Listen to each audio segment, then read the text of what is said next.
Today, we are talking with someone who's built a thriving business, finding love for high net worth individuals. Her name is Amy Andersen. She's the founder and CEO of Linx Dating. And in 20 years of working with the most eligible men and women of the San Francisco Bay Area, Amy has established herself as the premier matchmaker for selective eligible professionals in Silicon Valley and on a global scale.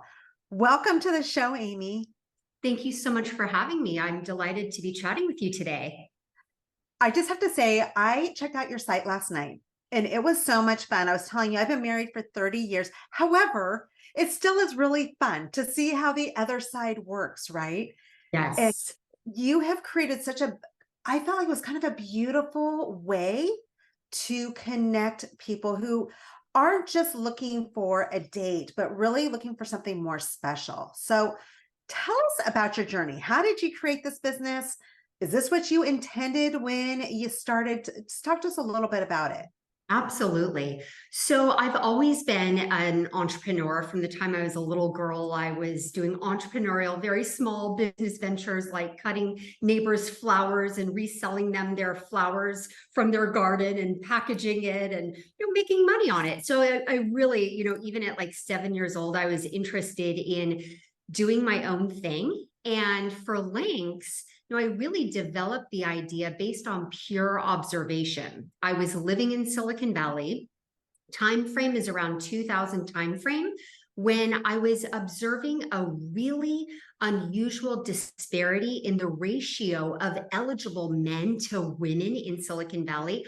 A lot of men, a dearth of single females, and a huge population of women in San Francisco who I had identified that were really struggling to locate a good guy who wanted a commitment, something monogamous, something long-term.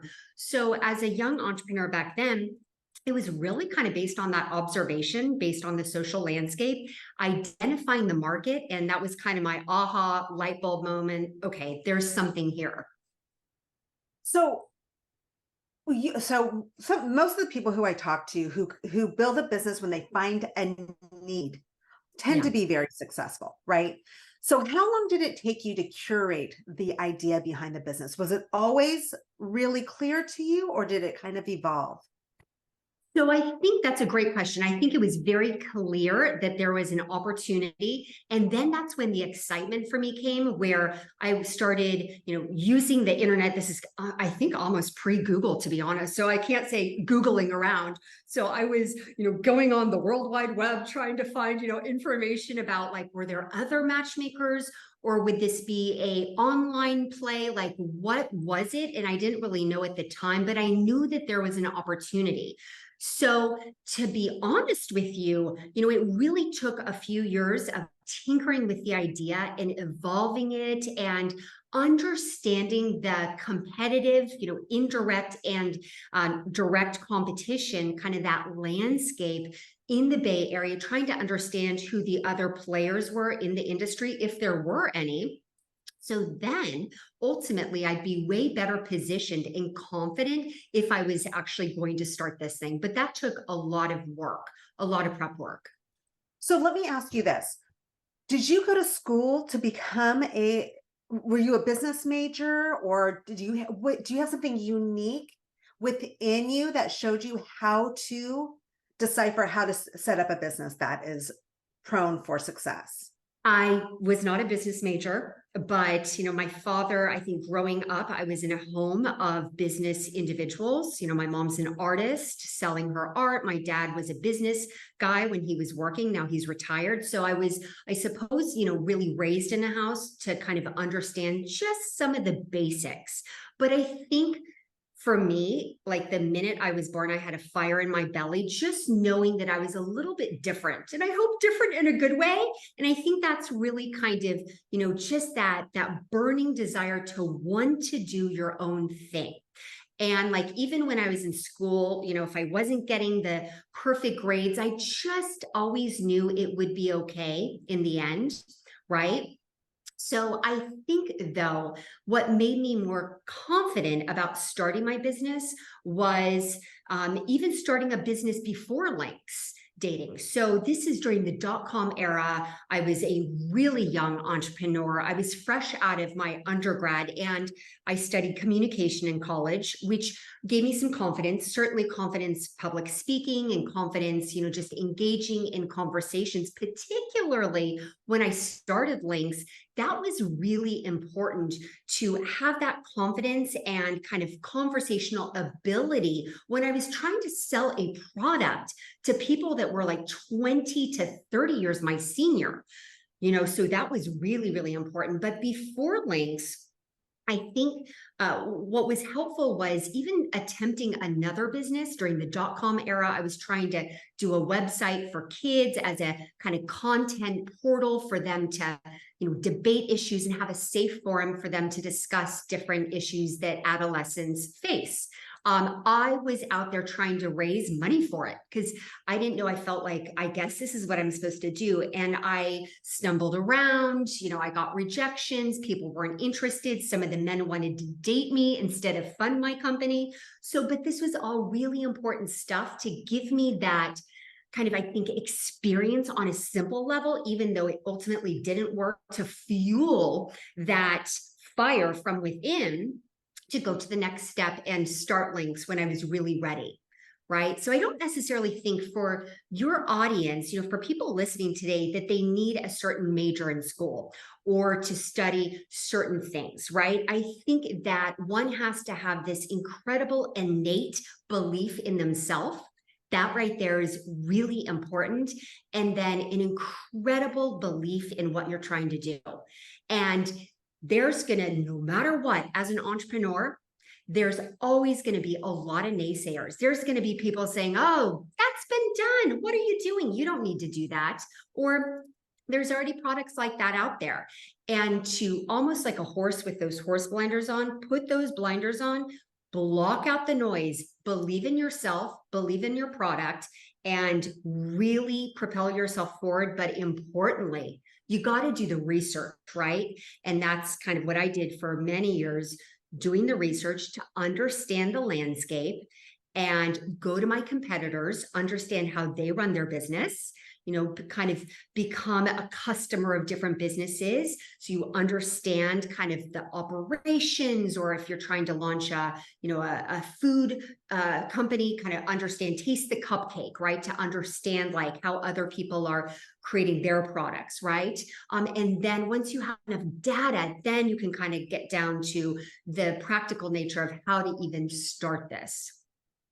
So I'm hearing from you lots of research and have strong communication. Yes. And conviction. Conviction. Those three things. Yes, conviction is really important, that belief in yourself, because again, there's always going to be naysayers and people trying to deter you or detract you, or sometimes that can be your partner, right? When I developed the idea for my business, I was so excited. I told my boyfriend at the time, honey, I've just come up with this idea for people to connect. And he said verbatim, you are not allowed to do that as long as we're together. And I was devastated. At the time, I didn't know, what's this man talking about? I thought he'd be excited for me. It's a cool idea. But at the time, I didn't really realize that for him, he didn't want, eventually probably a strong woman or a woman doing her own thing. And so it was a blessing in disguise. But again, there's going to sometimes be people in your life who don't like what you're maybe going to do, right? Like anything. Yeah, just like anything. So let's dive into that a little bit more. Because in any business, I don't care how fabulous the idea is. I don't care if you don't have any competition. There are always going to be big challenges that come up. What are some of the ways that you deal with those huge challenges that keep you up at night? Or when there's times where you just don't know what to do? What are some of your steps, or what are some of the tools that you use to help you in those areas? Yeah, I mean, I really reflect on the first 5 years of running my business. Those days were brutal in a good way, though. I mean, for me, it was so exciting, but it was so laborious. I mean, I was hustling, I was hitting the pavement, I was running my business out of a Starbucks because I was so conservative financially and so scared to even spend a penny, that I had barely any savings to do this venture, right? That, it was really hard work. And for the first 3 to 4 years of running my business, I would say actually 3 years, I wasn't charging anybody any money to join Linx because I had to build that critical mass. I had to reach somehow that tipping point that could actually validate what I was trying to do. So, in other words, I needed that network of people, but that network required me to go out there and be maniacal with how I went about running my business. And I would wear glasses like you're wearing, so I appeared older and like I was a wise matchmaker and business owner, even though at the time I was like 24 years old. 25 years old. And I would interview on average about 10 people a day out of a Starbucks because I didn't have the capital to have my own office. I didn't even have the capital or the desire to have business cards printed. I had no web presence. Yet I had these people coming into Starbucks that I would interview and add them for free to my database. And then my secret was that I would have them refer at least 8 to 10 of their friends who were single, right? As a way to continue to grow this network. And then finally, the day came where somebody wanted to pay me. And that was a really seminal moment in my business venture journey of accepting that. I think it was $1,200 for a Linx membership. In return, they would get a guarantee of introductions. And then I've never really looked back, right? But the first few years were really hard work, but also as an entrepreneur, the most just fulfilling and gratifying time, because that's the exciting part. It's rough and there's times where you're going to cry yourself to sleep, but it's amazing. Amazing. So did you know, so this was all part of your plan. You knew that in the beginning, you were not going to charge until you got to a certain level of clientele. And then you would start charging. And then I'm guessing you knew that your price would be going up. That's correct. As you grew. Yes. Okay, that was all part of the master plan. It was all part of the master plan because I knew I needed to have a network of people to be able to match from, and that would require a lot of time. And in the meantime, it was really important for me to create and kind of gain that positive reputation. And that's why I was always like very maniacal about how I ran my business, just kind of the pleasantries, the way I always showed up way ahead for any meeting. I would sit there, I'd stand up when the person walked in, I'd shake their hand, I maintained good eye contact. I really wanted people to take me seriously, even though quite frankly, I didn't have a lot of credibility because I was just building my business. But you have to start somewhere, right? I love that you shared that because that's it. So many, I hear so many, especially women, have the imposter syndrome issue going on, right? They have all this knowledge, or maybe they're working on it, but then they start doing the self-doubt. Right. And it's just amazing to see. So thank you for sharing that. If you could only offer one key tip for someone who is building $1 million plus business, what would be the main thing that you would advise them to do? I think take care of yourself, right? Because if you're not taking care of your mental and your physical health, you're going to get worn down. You're going to feel like a rag doll. So it's actually very important to maintain some semblance of balance in your life. And even though you're going to be burning, hopefully, the midnight oil and really working hard, it's still important to take time for yourself. And that's something that I've always done. I try to do a daily walk or a daily run. I try to do a little bit of mindful meditation, even just like getting a good night's sleep. These are things that are really important because if you're not operating at your absolute optimal self, people are going to feel that. They're going to see that, viscerally, they're going to see that. You're going to feel that, and you're not going to be closing deals, right? So you got to be a well-oiled machine. And that starts with yourself and taking care of yourself. Drink your water, have a good diet, and all those important things. Physical exercise. Yeah. Could not agree more. Could not. Physical exercise is my therapy. Yes. Could not agree more. So where can people, if someone is single and they are looking for a high level relationship, where can they go? Absolutely. So they can go to my website, which is www.linxdating.com, which is LINXDATING.com. And there's wonderful ways to participate passively where there's actually no fees. You can just add your information to our private database.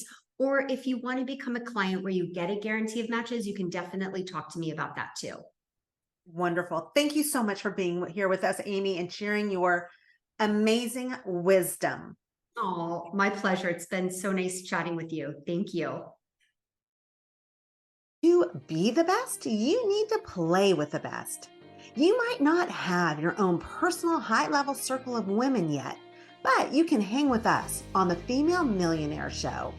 I'm Midori, serial entrepreneur for over 25 years, and I interview badass female founders and cut through to what you really need to know. So in 20 minutes, you have what can take years to learn. If you're wanting to play bigger, come play with us. Join the female entrepreneur revolution today. Cheers.